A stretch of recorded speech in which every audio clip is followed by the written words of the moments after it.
Well, it's lovely to be with all of you and to see your faces, even on a screen. As Kelly said, our paths have crisscrossed for a number of years. I am a sister with the Order of St. Helena, which is an Episcopal order for women.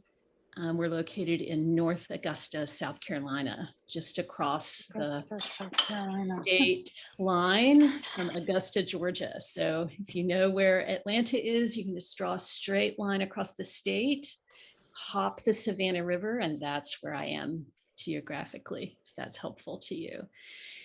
And when Kelly and I spoke, she said she wanted to have some conversation around spiritual practices, particularly as we move into Advent, and talking about some of those kind of practical ways that we can set ourselves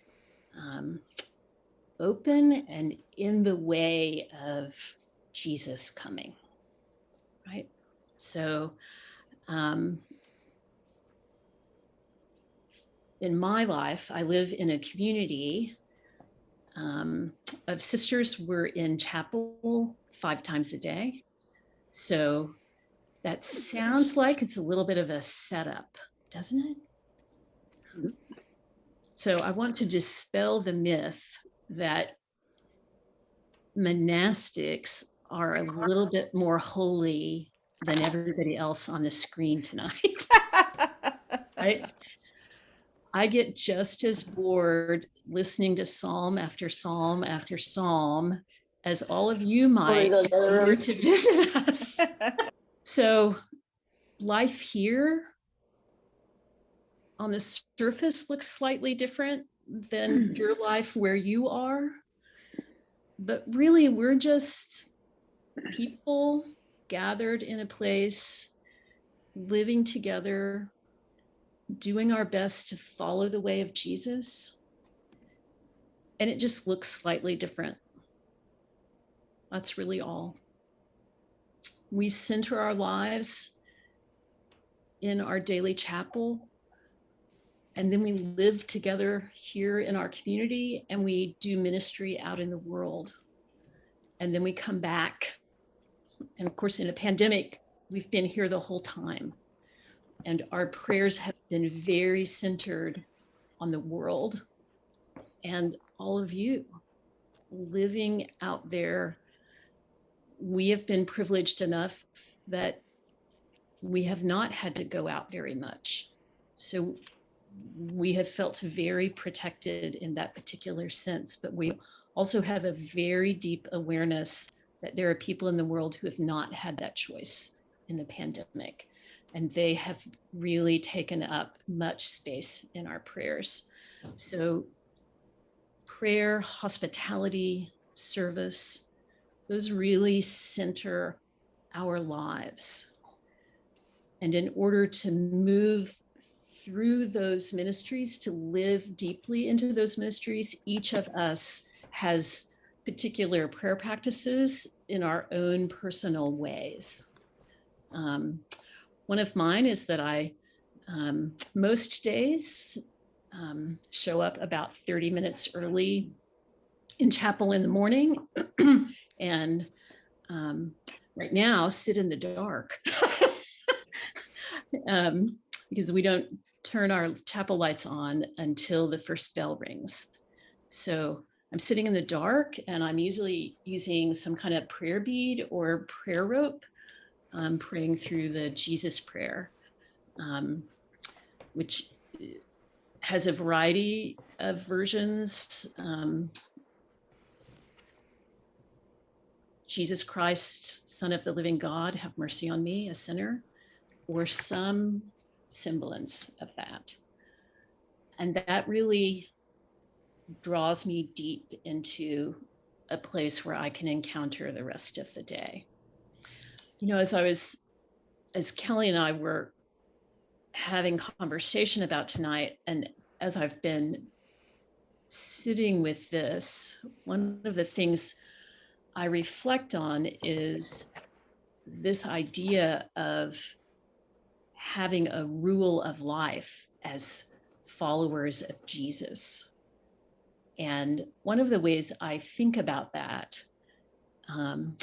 is less a rule that says, if you don't do this, it won't be good enough, right? Less that, and more a space for us to live graciously with ourselves, with one another, and with God.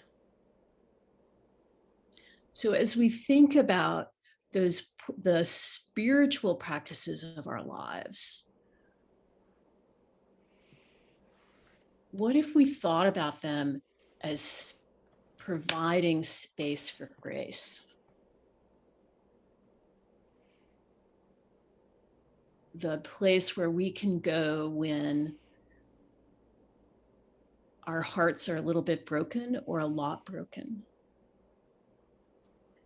where we can gain comfort, where we can gain wisdom, where we can lay ourselves open and not be afraid. Right? One of the most common verses we hear in Advent is, have no fear, do not be afraid, do not be alarmed, right? We hear that a lot in the Advent readings on Sunday and in the daily office. What would it be like for our spiritual practices to be the place where we could go and in that particular moment be with any fear we have and let that be okay? I'm aware in the world right now that there is a lot going on that stokes fear. So being afraid in the world right now seems like a pretty valid response to me.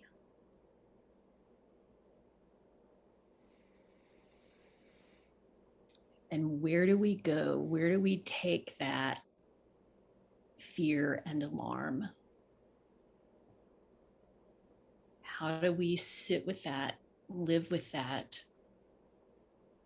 Sometimes have to carry that because we don't have another tool.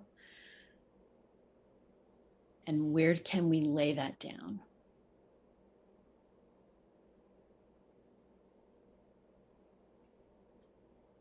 Spiritual practices, particularly in Advent, as we ready ourselves and our lives for the coming of Jesus, seems like an opening way to me. Come back at me. What are you hearing in that? What's that raising for you? What questions do you have? Not being afraid, do not fear, brought to mind the first couple of lines of the first song of Isaiah. Surely it is God who saves me. I will trust in him and not be afraid. So I think it's a time to renew our trust too. Mm. Jesus stepped into time. It's just a miracle that he stepped into time. Mm. And he's done that for us. So we have no reason to fear. Mm. Mm. Mm. Yeah. And spiritual practices can really sort of be the tangible practice of trust. Mm-hmm. Yeah. I wondered about that, Faith, as excuse me, Miriam Elizabeth. Yeah, it's okay. Sorry. Yeah.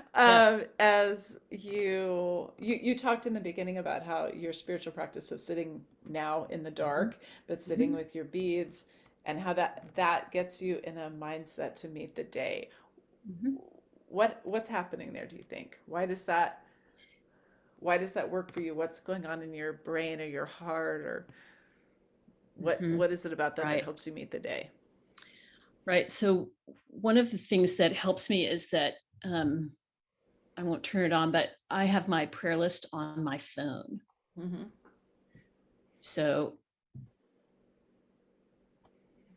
I run through a few beads and then I open my phone to my prayer list and I begin praying over those names, right? Holding those people and things in my own heart and with God. So it is a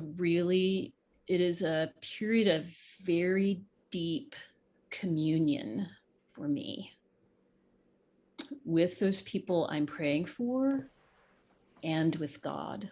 Mm-hmm. Which for me is this sort of very tangible place of trust. So when I come to a place in the day that is hard, maybe I've had words with a sister, yes, it happens, or I'm juggling a lot of balls in a particular day, and that also happens. Or there's right, my own stress level is high, or right, all the things that you might imagine in your own life. I can take a moment and recall that deeper communion and go back there. It's almost a muscle memory. Yeah. Yeah. Mm-hmm. Yeah. That is exactly right. Yeah. Yeah. Lovely. And I am a student of the desert tradition in Christianity, and so the desert tradition is out of the 3rd and 4th century, and people went out into the Egyptian and Syrian and deserts to commune with God, to be alone with God. And we have some of their writings. And one of the teachings out of the desert is your practice will carry you.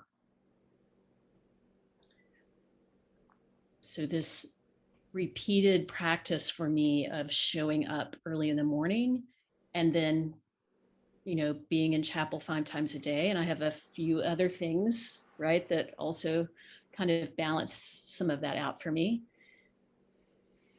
They are the practices that carry me in the moments when I am afraid, in the moments when I am angry, in the moments when I am sad, in the moments when I am full of joy, right? And we need to be carried in those moments too. What are the practices that carry you?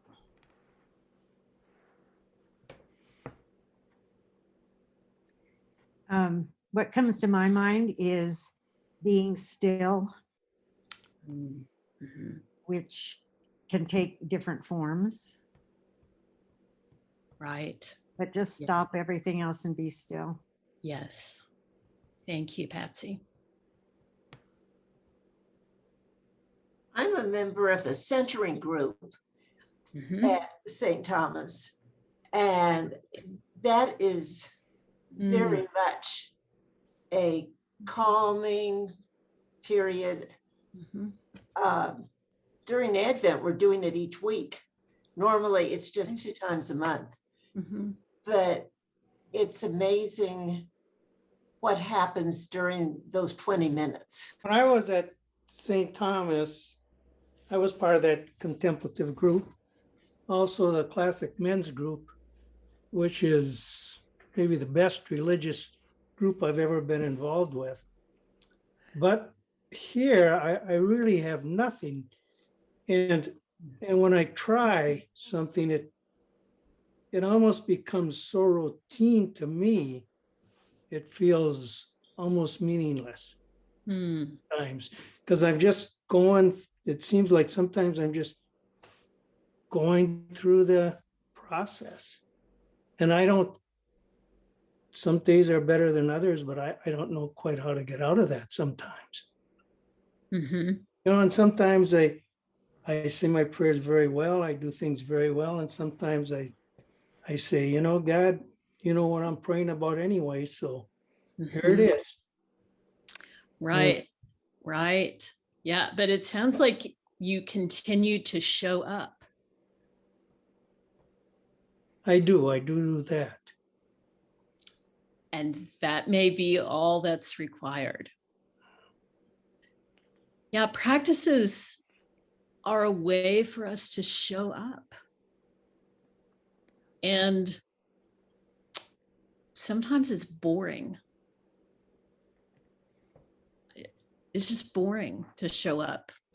You know, I sometimes show up early in the morning in chapel and run through my beads and read my prayer list. And I'm like, okay. Moving on. Right.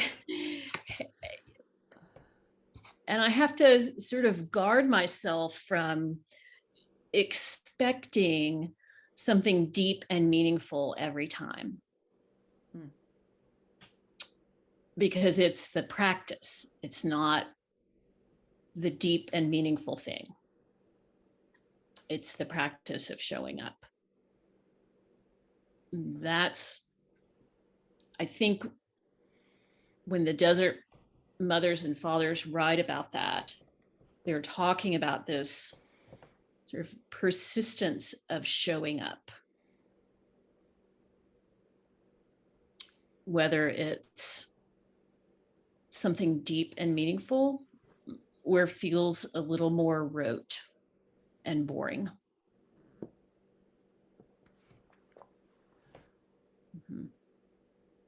An old monk once said to me, I said to him, what is happening for you when you're reciting the Psalms? So as monastics, we're reciting the Psalter, pieces of the Psalms, multiple times a day, every day. And so I asked him that question, and he said, well, at Vespers tonight, I was thinking about the baseball scores. Right. Right. It wasn't something high and mighty. Like it was, I was thinking about, yeah. I mean, I think the World Series was on, right? And he said, I was thinking about the baseball scores.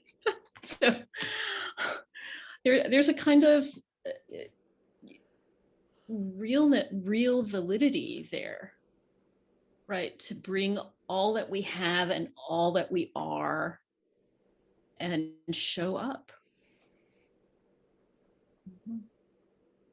One of the things I love about being a follower of Jesus is the fact that Jesus was a human being, right? Living and breathing.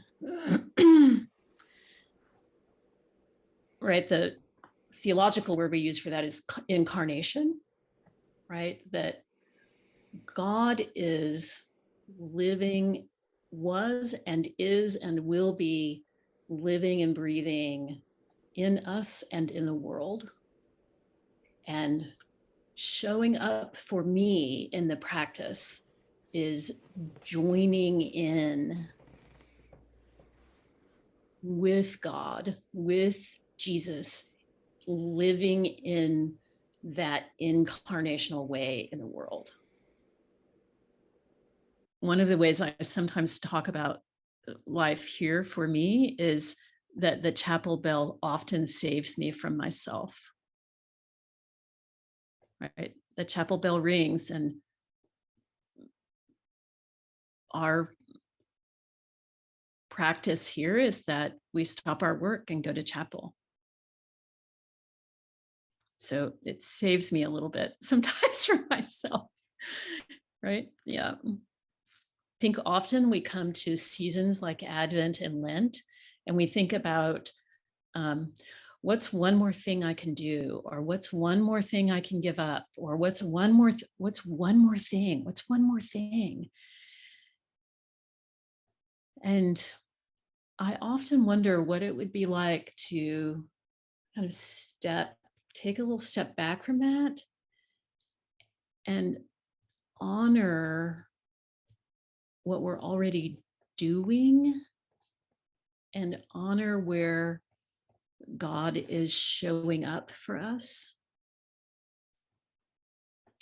And if we wanted to try something new, we might open the very tiniest, smallest experiment that we can manage. And experiments don't fail. We're just trying it on with a lot of space for grace. So as we close this out, I am going to share with you all a little bit of a story. It's not my story, not your story, although parts of it could be. It is Bert and Emily's story. I met Bert and Emily several years ago when, in a different vocation, I was working in a nursing home. And Emily was a resident there. It so happened that she had very severe dementia. And when I met them, excuse me, when I met them, Bert and Emily had been married for 77 years. 77 years, and their lives had included a whole swath of experiences. They both survived Nazi concentration camps. They moved here to the United States, built a life together, rebuilt their family. They raised 3 sons. They had buried 2 by the time I met them. They had grandchildren and great-grandchildren. Both of them had survived cancer. And now here they were living with Emily's dementia. So they had really lived and loved through the good, the great, the bad, and the ugly, which isn't, their experiences might have been different than each of ours, but we all are living through the good, the great, the bad, and the ugly. We all are in some way, shape, or form. Well, Bert would come to see Emily every day. And he always brought a little treat in a small paper bag to share with her. And so sometimes it was fresh raspberries, or he would stop at the bakery and pick up a little sweet cake or a roll to share with her. Sometimes he was a gardener and he sometimes brought spring peas from the garden to feed to her. He arrived every single morning promptly at 9 a.m. and Emily would be seated in the dining room having just finished her breakfast.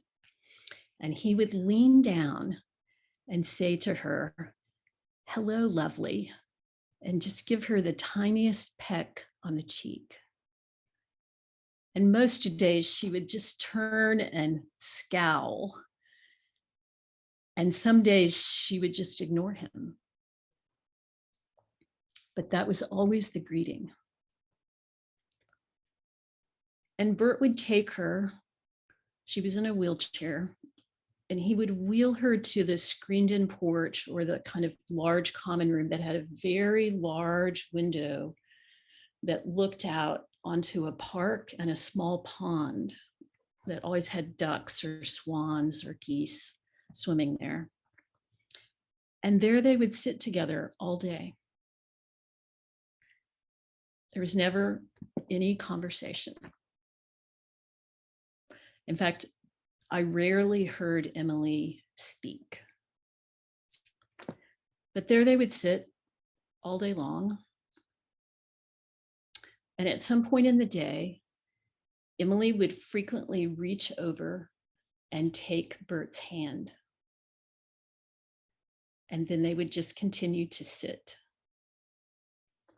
And at lunchtime, a lunch tray would be delivered, and Bert and Emily would share lunch.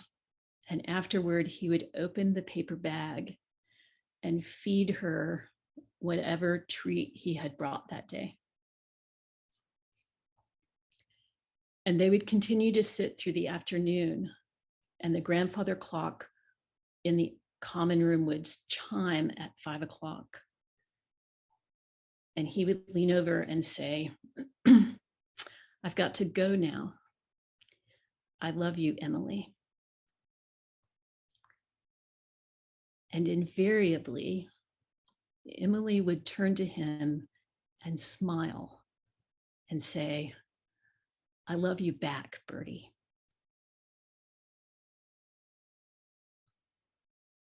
I love you.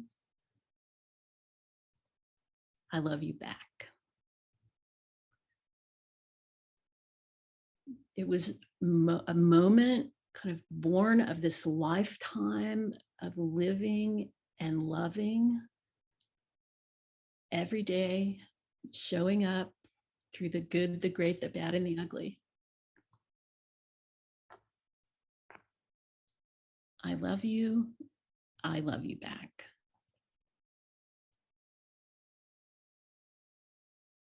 When I struggle to remember what the practices are, why I'm showing up in the dark in the chapel in the mornings, that's what I remember.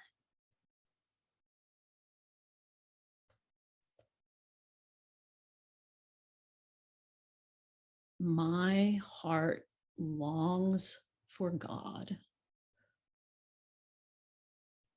so that I can say, I love you, and hear back, I love you. And for me, that's the heart of prayer. However we define that or understand that as followers of Jesus, that's what it is for me. So I share with you the story of Bert and Emily. And thank you all so much for sharing parts of your story here tonight. It's really been lovely.